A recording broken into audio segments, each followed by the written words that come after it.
আমরা আজ বেঞ্জামিন গ্রাহামের সেই বিখ্যাত বই দি ইন্টেলিজেন্ট ইনভেস্টর নিয়ে একটু গভীরে যাব। হ্যাঁ, ১৯৪৯ সালে লেখা, কিন্তু কি আশ্চর্য, আজও এর কথাগুলো ভীষণভাবে খাটে। একদম, বিশেষ করে ওনার ওই কথাটা যে সফল বিনিয়োগ করতে গেলে বাজারের থেকে বেশি নিজেকে সামলাতে হবে, মানে নিজের আবেগ। ঠিক। আর শুরুতেই উনি যে একটা ভাগ করেছেন বিনিয়োগকারী আর ফটকাবাজ, হ্যাঁ, ওই পার্থক্যটা ওটা বুঝতে পারাটা খুব জরুরি, মানে ভুল পথে যাওয়া থেকে বাঁচায়। উনি একটা উদাহরণ দিয়েছিলেন না, ফলের বাজারের? হ্যাঁ, বলেছিলেন যে রোজ আপেলের দামের ওঠানামা দেখে যে কেনাবেচা করে সে হলো ফটকাবাজ। আচ্ছা। আর যে আপেলের গুণমান, মানে ব্যবসার ভেতরের খবর, তার ভবিষ্যৎ সম্ভাবনা দেখে কেনে, তিনিই হলেন বিনিয়োগকারী। তার মানে ব্যবসার মূল ভিতটা বোঝা দরকার, রোজকার দাম নয়। একদম, গ্রাহামের কথাটাই তো, intelligent investor never tries to time the market, he tries to understand the business. আর এই বাজারের মেজাজ নিয়েই তো ওনার ওই দারুণ কনসেপ্টটা, মিস্টার মার্কেট। হ্যাঁ হ্যাঁ, মিস্টার মার্কেট। আইডিয়াটা বেশ মজার, তাই না? যেন আপনার এক পার্টনার যে রোজ আপনার দরজায় এসে শেয়ার কেনা বেচার জন্য একটা দাম হাঁকছে। ঠিক, আর যার মেজাজটাও বোঝা দেয়। কখনো সে দারুণ ফুর্তিতে, হয়তো খুব বেশি দাম বলছে, আবার কখনো একেবারে ডিপ্রেসড, কম দামে সব বেচে দিতে চাইছে। এই রূপকটা দিয়ে গ্রাহাম আসলে বোঝাতে চেয়েছেন যে বাজার সব সময় যুক্তির পথে চলে না, আবেগটা খুব বড় ফ্যাক্টর।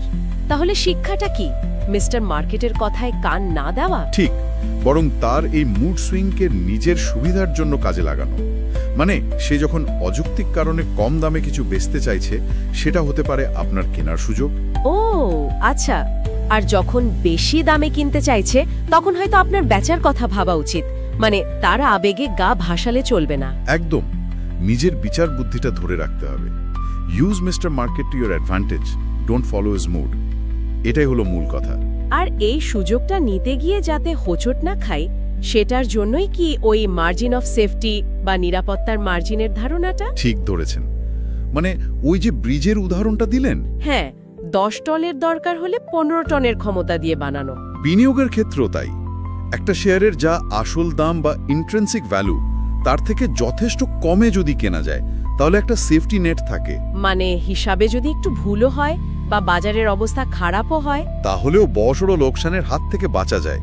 ওয়ারেন বাফেট তো একে সাফল্যের মূল মন্ত্র বলেছেন। এটা তো শুধু ঝুঁকি কমায় না, মনে হয় ভালো লাভের সম্ভাবনাও তৈরি করে। অবশ্যই, কমে কিনলে লাভের মার্জিনটাও তো বেশি থাকে। আচ্ছা, গ্রাহাম আবার বিনিয়োগকারীদের দুটো টাইপে ভাগ করেছেন, তাই না? ডিফেন্সিভ আর এন্টারপ্রাইজিং। হ্যাঁ, রক্ষণাত্মক আর উদ্যোগী। এটা আসলে বিনিয়োগকারীর নিজস্ব স্বভাব, সময় দেওয়ার ক্ষমতা আর ঝুঁকি নেওয়ার ইচ্ছে অনুযায়ী পথ বেছে নেওয়ার জন্য।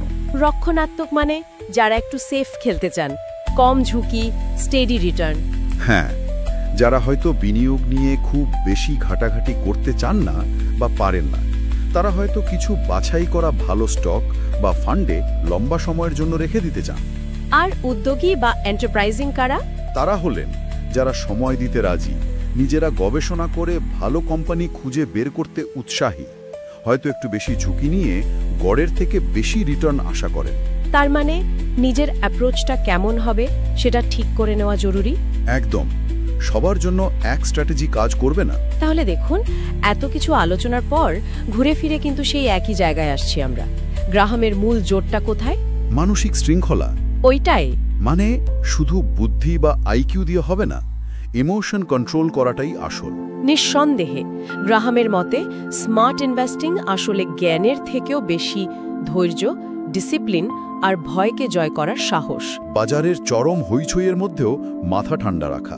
হ্যাঁ, যখন সবাই পাগলের মতো কিনছে বা ভয়ে বেচে দিচ্ছে, তখন নিজের যুক্তিতে স্থির থাকতে পারা, ওটাই বুদ্ধিমান বিনিয়োগকারীর পরিচয়। তাহলে আজকের আলোচনা থেকে মূল নির্যাসগুলো যদি দেখি, ব্যবসার আসল মূল্য বুঝতে হবে, বাজারের মুডকে ভয় না পেয়ে সুযোগ হিসেবে দেখতে হবে, সব সময় একটা সেফটি মার্জিন রাখতে হবে কেনার সময়, আর নিজের ঝুঁকি নেওয়ার ক্ষমতা আর সময় দেওয়ার ইচ্ছে অনুযায়ী স্ট্র্যাটেজি ঠিক করতে হবে। এবং সবচেয়ে গুরুত্বপূর্ণ, নিজের আবেগকে নিয়ন্ত্রণে রাখতে হবে। ঠিক। আচ্ছা, একটা প্রশ্ন কি ভাবনার জন্য রেখে যাওয়া যায়? বলুন।